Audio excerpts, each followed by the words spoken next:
नमस्ते। चलिए आज एक बहुत ही गहरे और दिलचस्प सवाल को समझते हैं। आखिर कोई भी काम, कोई भी एक्शन सही या गलत कैसे बन जाता है? हम सब रोजाना न जाने कितने फैसले लेते हैं, पर उन फैसलों के पीछे की नैतिकता को कैसे परखा जाए? आइए इस पूरी गुत्थी को सुलझाने की कोशिश करते हैं। तो शुरुआत एक सवाल से करते हैं। जरा सोचिए, एक इंसान किसी जरूरतमंद को दान देता है और दूसरी तरफ सुबह सूरज उगता है। इन दोनों में असली फर्क क्या है? हैं तो दोनों ही दुनिया में होने वाली घटनाएं, पर एक पर हम नैतिक सवाल उठाते हैं और दूसरे पर नहीं। ऐसा क्यों? बस यही सवाल हमारी आज की पूरी बातचीत का सेंटर पॉइंट है। और इस सवाल का जवाब खोजने के लिए हमारा रोड मैप कुछ ऐसा रहेगा। हम सबसे पहले ये समझेंगे कि कर्म होता क्या है, फिर देखेंगे कि एक नैतिक कर्म की पहचान कैसे होती है। इसके बाद हम अलग अलग धर्मों और दार्शनिकों के नजरिए को जानेंगे और आखिर में इन सब को मिलाकर एक फाइनल टेक अवे पर पहुंचेंगे। तो चलिए सबसे पहले अपनी नींव मजबूत करते हैं। किसी भी काम को सही या गलत ठहराने से भी पहले यह समझना जरूरी है कि जिसे हम कर्म या एक्शन कह रहे हैं उसका असल मतलब क्या है। यहां एक बहुत जरूरी फर्क है घटना और कर्म के बीच।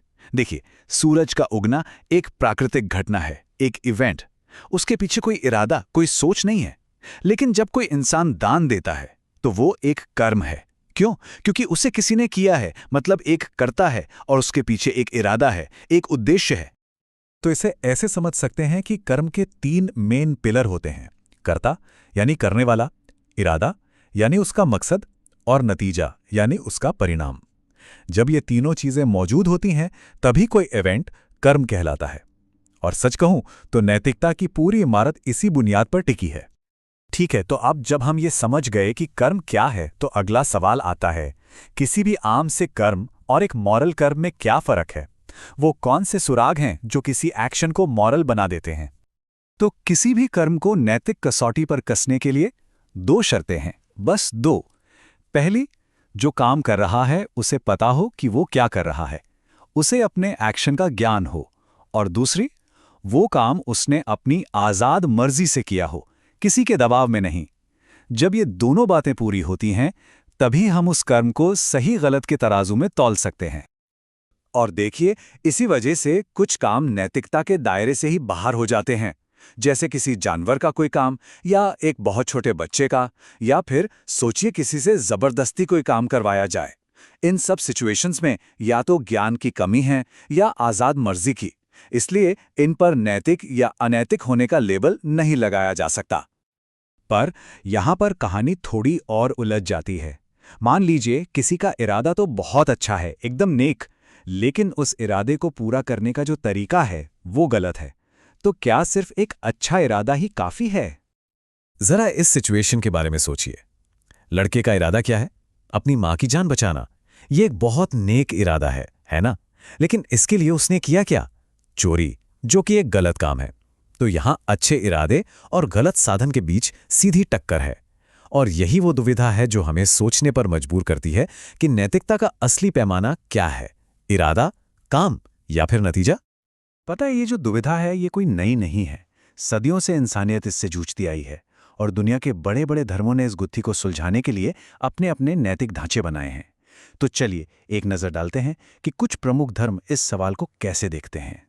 अगर हम इन धार्मिक नजरियों को देखें तो एक कॉमन बात सामने आती है। नैतिक कर्म का लक्ष्य हमेशा किसी बड़े मकसद से जुड़ा होता है। जैसे हिंदू धर्म में निष्काम कर्म का कॉन्सेप्ट है, यानी फल की चिंता किए बिना अपना कर्तव्य करो जिससे समाज में एकता बनी रहे। वहीं जैन और बौद्ध धर्म का नैतिक रास्ता दुखों के अंत और मोक्ष या ज्ञान की प्राप्ति की ओर ले जाता है। और अगर इस्लाम और ईसाई धर्म को देखें तो यहां नैतिकता का आधार ईश्वर की इच्छा और उनके आदेशों का पालन करना है। तो कह सकते हैं कि रास्ते भले ही अलग अलग हों, पर मकसद इंसान को एक बेहतर नैतिक जीवन की ओर ले जाना ही है।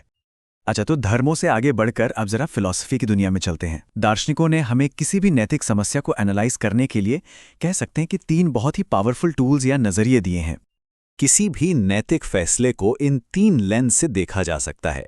पहला है परिणामवाद, जो कहता है कि भाई नतीजे पर फोकस करो। दूसरा है कर्तव्य शास्त्र, जो नियमों को सबसे ऊपर रखता है। और तीसरा है सद्गुण नीति शास्त्र, जो काम करने वाले के चरित्र को देखता है। तो पहला टूल है परिणामवाद। इसे समझना सबसे आसान है। ये बिल्कुल एक स्कोरबोर्ड की तरह है। इससे फर्क नहीं पड़ता कि खेल कैसे खेला गया, मायने बस ये रखता है कि आखिर में स्कोर क्या रहा। मतलब अगर किसी काम का नतीजा अच्छा है तो वो काम सही है, चाहे उसे करने का तरीका कुछ भी हो। अब दूसरा नजरिया यानी कर्तव्य शास्त्र इससे बिल्कुल अलग है। ये स्कोरबोर्ड नहीं बल्कि एक रूल बुक है। इसके हिसाब से कुछ नियम यूनिवर्सल हैं, जैसे चोरी मत करो, झूठ मत बोलो, और इन नियमों का पालन करना ही नैतिक कर्तव्य है, चाहे नतीजा अच्छा हो या बुरा।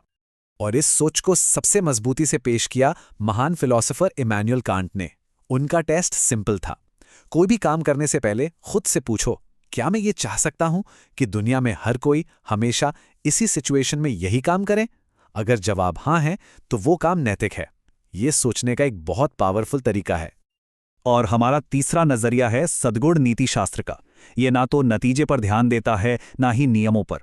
इसका फोकस काम करने वाले पर है। ये पूछता है, एक अच्छा, ईमानदार और दयालु इंसान इस सिचुएशन में क्या करता? यहां नैतिकता किसी एक काम में नहीं बल्कि एक अच्छा जीवन जीने में है। ये खिलाड़ी को परखता है, उसके एक दांव को नहीं। और ये नजरिया एक बहुत गहरा सवाल भी खड़ा करता है। अच्छा होना क्या है? क्या ये बस किसी के नेचर में होता है कि कोई बस स्वभाव से ही अच्छा है? या फिर असली अच्छाई वो है जिसे कोई व्यक्ति सोच समझकर अपनी आदतों और चुनाव से विकसित करता है, क्योंकि वो मानता है कि यही सही रास्ता है? फिलॉसफी दूसरे विकल्प पर ज्यादा जोर देती है। तो हमने कर्म की परिभाषा से लेकर धर्म और दर्शन के अलग अलग नजरियों को समझा। अब सवाल यह है कि इन सबको एक साथ कैसे लाया जाए। इन सभी सिद्धांतों को एक एनालिटिकल टूलकिट की तरह देखिए, जो किसी भी नैतिक समस्या को समझने में हमारी मदद कर सकता है।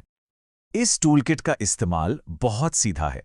हर सिद्धांत को एक मूल सवाल में बदला जा सकता है। परिणामवाद पूछता है, आखिरी नतीजा क्या हुआ? कर्तव्य शास्त्र पूछता है, क्या किसी नियम का पालन हुआ या उसे तोड़ा गया? और सद्गुण नीति शास्त्र पूछता है, क्या ये काम एक अच्छे चरित्र वाले इंसान का काम था? और अंत में शायद यही सबसे बड़ी सीख है। नैतिकता का मकसद किसी एक आसान से जवाब पर पहुंचना नहीं है, बल्कि इसका असली मकसद सही सवाल पूछने की काबिलियत विकसित करना है।